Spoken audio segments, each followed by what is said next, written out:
Ka-DIY, including our client, so Richard Alcantara from Quezon. So boss, ito po yung setup mo, yung 4,000 watts natin, na modified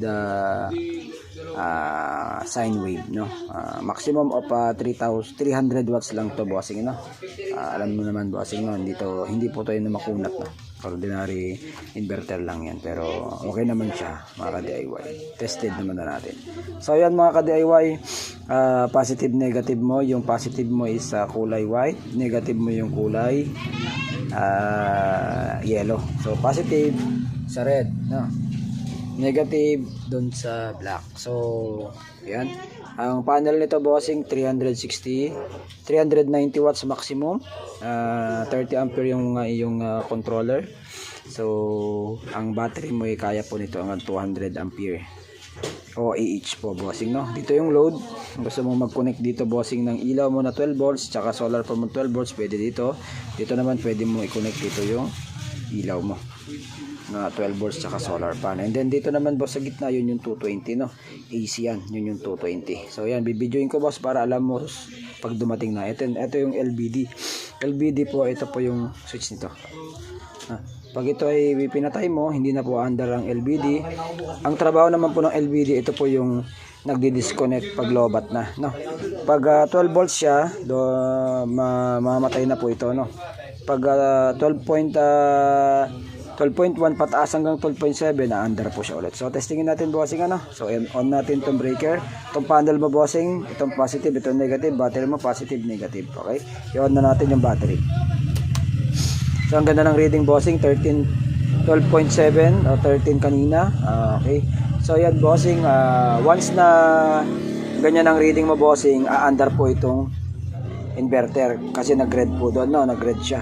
So testingin natin, bossing, napa-under yung inverter. Dito pala yung switch.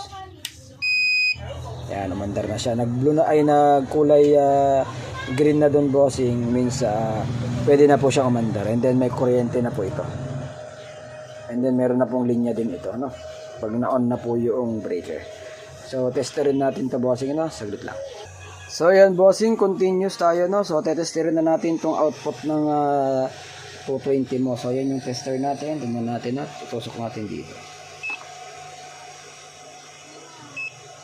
Yan, bossing.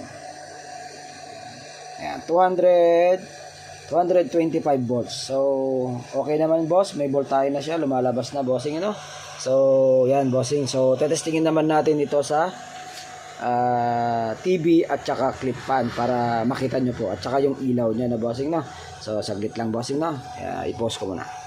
So bossing, nilagay ko na po, tinesting na natin yung pre nyo po. Ito po yung pre nyo, 3 watts po na bulb, pwede nyo pong isaksak dyan, pre yan, bossing, So ito po yung solar pan po natin, 500 pesos lang, pero hindi po kayo nakabil. So ito 500 pesos lang po yan, i-connect mo lang dito. Kuan po yan, 12 volts, DIY solar pan yan. So testingin natin, panda rin. Yan, bossing, maandar na, bossing, 12 volts po yan, Pag ang papaandarin nyo po ay DC output or 12 volts, dito nyo po i-check. Pero although pag gumamit po kayo, take note, bossing, pag gumamit ka ng 220, wag po mong magpaandar ng 12 volts kasi kakain siya, kumbaga hindi siya aandar, Kasi kailangan isa lang po yung gagamitin mo na setup niya, kumbaga output niya. Kung 12 volts ka, 12 volts, DC ka, DC, AC ka, AC. So pandarin naman natin ito sa AC na, bossing, okay na yan, goods na yan, patayin na natin. Okay na to, patanggalin na natin, mga bossing, So saksak naman natin ang extension para dun sa ating AC. So yan,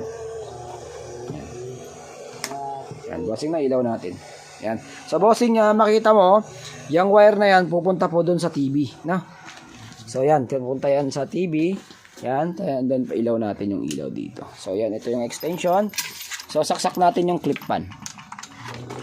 Ayan, bossing, mandar na yung clip pan na, bossing, 220 yan, bossing, 220 yung clip pan. And then saksak naman natin yung TV, bossing, So saksak natin yung TV. Yan. So yan, umilaw na po yung TV na nasa 15 inches yata, 17 inches. So i-on natin. Pang testingan lang naman. Saan na yun to? Sabi natin yung on. Ayun dun sa kabila. Yan. Yan. So yan bossing no. Maandar yung clip fan, maandar po yung TV. Yan, bossing wala lang kasi tayong wala kaming cable no. Pero ewan ko kung aandar siya, tingnan natin. Oh yan, medyo malabo bossing. So maandar siya TV, clip fan, and then ang voltahe po ng ating setup mo ay 13.1, napakaganda. Ang solar panel po na to ay 200 watts, isang battery 100 Ah. So yan, good naman mga bossing, so napakaganda. So yan ang setup mo, Sir Richard Antalan. Alcantara pala, sorry bossing no. So pag tinesting natin yung solar pan dito, baka bibigay ito no, hindi bibigay, kumbaga hindi aandar yung 220 mo. So thank you bossing sa pag-order, thank you. So yan, thank you for watching mga ka-DIY, bye bye, God bless.